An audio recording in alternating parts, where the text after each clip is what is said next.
L'Irlande, bousculée en seconde période, s'est défaite du pays de Galles, 31-7, samedi dans le tournoi des 6 nations à Dublin à l'issue d'une rencontre moins aboutie qu'habituellement, mais suffisante pour prolonger le rêve d'un deuxième grand chelem d'affilée. La marée verte qui a emporté la France, 38-17, et l'Italie, 36-0, s'est fait plus discrète à l'Aviva Stadium, freinée par des maladresses inhabituelles et par la vaillance d'une jeune équipe galloise accrocheuse, malgré la bulle affichée à la mi-temps, 17-0.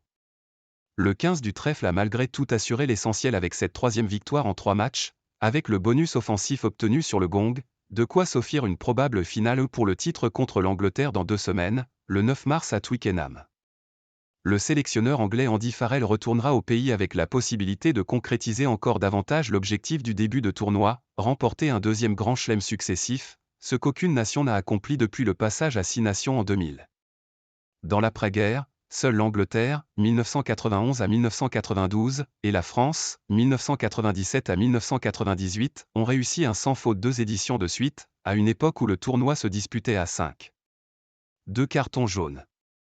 Face aux Anglais, il faudra toutefois gommer les défauts aperçus à l'Aviva Stadium samedi. Les tenants du titre ont été inhabituellement maladroits en touche, du moins en première période, et parfois indisciplinés en défense. Ils ont commencé la deuxième période à 14 après un carton jaune reçu par Tadhg Beirne, avec un essai de pénalité à la clé, 43e, 17-7, et l'ont terminé de la même manière après l'avertissement de James Ryan, 76e. L'essai de Bindé acquis à l'heure de jeu a aussi été invalidé pour un en-avant préalable de Robbie Henshaw, son partenaire du centre. Ils ont néanmoins réussi à franchir l'embut de manière régulière par Dan Sheehan, 21e, James Lowe, 32e, Ciaran Frawley, 67e, et Beirne, 80e+1, un 4e essai du deuxième ligne qui offre le bonus offensif in extremis. Au sein de l'équipe, tout le monde savait que nous avions besoin d'un essai pour le bonus, alors nous sommes allés le chercher, a commenté Frawley devant la caméra de ETV. Aucune équipe n'a réussi à aligner 5 victoires bonifiées dans la même édition depuis l'introduction des bonus offensifs en 2017. L'Écosse, ultime adversaire de l'édition 2024, avait privé le 15 du trèfle d'une telle performance l'année dernière, à un essai près, victoire 22-7 de l'Irlande avec 3 essais.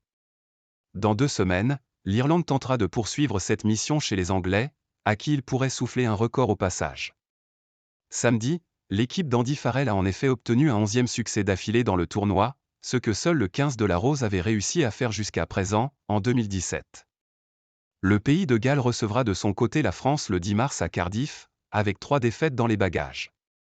Le 15 du Poireau, en reconstruction, a encore montré de belles choses à Dublin, mais aussi une irrégularité coupable d'une période à l'autre, comme contre l'Écosse, 27-26, et l'Angleterre, 16-14.